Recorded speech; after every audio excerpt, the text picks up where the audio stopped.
खटीमा के समाजसेवियों ने उठाए अवैध खनन पर रोक लगाने की मांग। सीमांत नगर खटीमा में इन दिनों लगातार अवैध मिट्टी खाने का कारोबार फल फूल रहा है और प्रशासन का ध्यान नहीं जा रहा है। खटीमा के ग्रामीण क्षेत्र से लेकर शहरी क्षेत्र तक रात हो या दिन खनन कारोबारी अवैध मिट्टी खनन का कार्य कर रहे हैं, जिस पर प्रशासन द्वारा कोई भी कार्रवाई नहीं की जा रही है। गुप्त सूत्रों से ज्ञात हुआ है कि रात्रि में हो रहे खनन पर अधिकारी वहां पहुंच तो जाते हैं पर कोई कार्रवाई नहीं करते हैं। आखिरकार ऐसा महसूस होने लगा है कि प्रशासन की मिली भगत से ही मिट्टी खनन माफिया लगातार अवैध मिट्टी खनन कारोबार को अंजाम दे रहे हैं।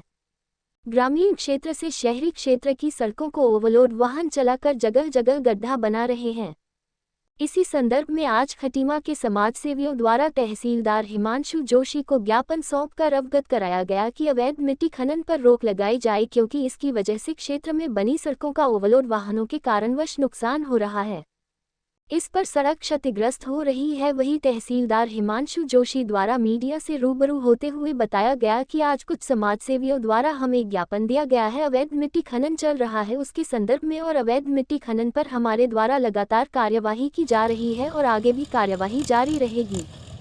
वहीं समाजसेवी का कहना है कि अवैध खनन से क्षेत्र की सड़क टूट रही है और क्षेत्र में कुछ लोगों द्वारा मुख्यमंत्री की छवि को धूमिल किया जा रहा है और मुख्यमंत्री के द्वारा जो क्षेत्र में गांव-गांव तक सड़कें बनाई गई है, अवैध मिट्टी खनन के ओवरलोड वाहनों की वजह से वह सड़क टूट रही है, जगह जगह पर मिट्टी फैल रही है, जिसकी वजह से गर्मी का समय हवा से यह धूल बनकर लोगों के घरों में जा रही है तथा राह चलते लोगों को इस धूल की वजह से परेशानी का सामना करना पड़ा है। लोगों का स्वास्थ्य खराब होने की संभावना भी है जो कि यह मिट्टी उड़ रही है। वही समाजसेवियों का कहना ये भी है कि उत्तराखंड को राजस्व का नुकसान भी हो रहा है अवैध खनन होने से, और कहीं ना कहीं राजकोष में भी इसका गलत असर पड़ रहा है, क्योंकि अगर खनन अनुमति के आधार पर होता है तो कहीं ना कहीं राज्य कोष में वृद्धि होती है। और समाजसेवियों का ये भी कहना है कि अवैध रूप से खनन होने के कारण खनन माफिया मकान बनाने वाले लोगों से मनचाहा पैसा ले रहे हैं। वहीं अगर अनुमति से यह कार्य हो तो कहीं ना कहीं मकान स्वामियों को भी राहत मिलेगी। साथ ही उन्होंने प्रशासन से ये भी कहा कि मिट्टी खनन करने वाले लोगों को अनुमति दी जाए कार्य करने की, ताकि राजकोष भी बढ़े और जिस व्यक्ति को मिट्टी की आवश्यकता है उसे भी कम से कम दामों पर मिट्टी मिल सके।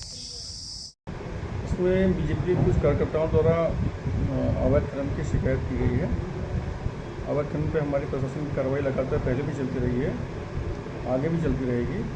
वहाँ पर अन्य व्यवस्थाएँ भी होती हैं, तो इसमें हमको अन्य पुलिस विभाग का भी सहयोग चाहिए होता है। कई बार कोऑर्डिनेशन नहीं हो पाता है, तो हम आगे कोऑर्डिनेट करके इस पर लगातार कार्रवाई करें।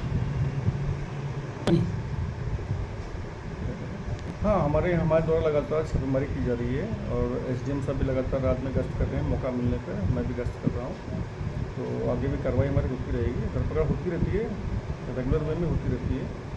फिर भी अवैध खनन तो होता रहता है, लेकिन ये है कि हम उसको पूरी तरह से रोकने का प्रयास कर रहे हैं। परमिशन की जानकारी तो एसडीएम साहब के यहाँ से परमिशन दी जाती है, वहीं से जानकारी मिल पाएगी। ये है जो रात में हमारा अवैध मिट्टी खनन चल रहा है खटीमा में, और जो हमारी रोडें हैं, जो धामी जी ने इस क्षेत्र में विकास कार्य किए हुए हैं, उन विकास कार्यों पे मिट्टी पड़ रही है, खनन हो रहा है, तो रोडें टूट रही हैं, सीसी रोड है, निर्माण कार्य है, नुकसान हो रहा है। धामी जी की छवि को यहाँ कुछ लोगों के द्वारा पूर्ण रात्रि सैकड़ों ट्रॉलियाँ मिट्टी की इसमें निकल रही हैं। उस विषय में मैंने आज तहसीलदार साहब को ज्ञापन दिया है और आगे उन्होंने ये कहा है कि इसमें कार्रवाई की जाएगी।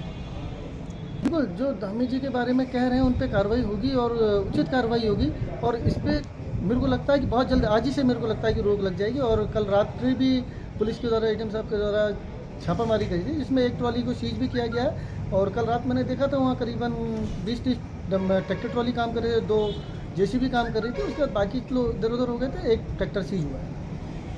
मझला गाँव में अभी कुछ दिनों से जो है दिन रात अवैध खनन चल रहा है। इससे जो है सरकार को बहुत भारी नुकसान हो रहा है। बिना सरकार की पर्ची कटे, बिना सरकार को रॉयल्टी पेड करे, ये लोग लगातार भारी मात्रा में खनन कर रहे हैं। इससे आम पब्लिक को चलने में और बड़ी असुविधाएं हो रही हैं। धूल मिट्टी बहुत रोड पे उड़ रही है। एक रोड सरकार का पहले से ही ध्वस्त हो चुका है और दूसरे रोड पे 50 ट्रैक्टर ट्रॉली लेके ये लोग खनन कर रहे हैं। इससे आम जनता को बहुत परेशानी उठानी पड़ रही है। मेरा सरकार से निवेदन है कि इसको जल्द से जल्द रोकने की कार्रवाई करी जाए। तो बताइए पहले वाले में, इससे जो है सरकार को काफ़ी क्षति हो रही है और प्रशासन मौन बना हुआ है। मझौला गांव में राजेश पटेल और श्याम सिंह जी ये लोग जो है बहुत अधिक मात्रा में खनन कर रहे हैं और सरकार को इन पे कार्रवाई करनी चाहिए।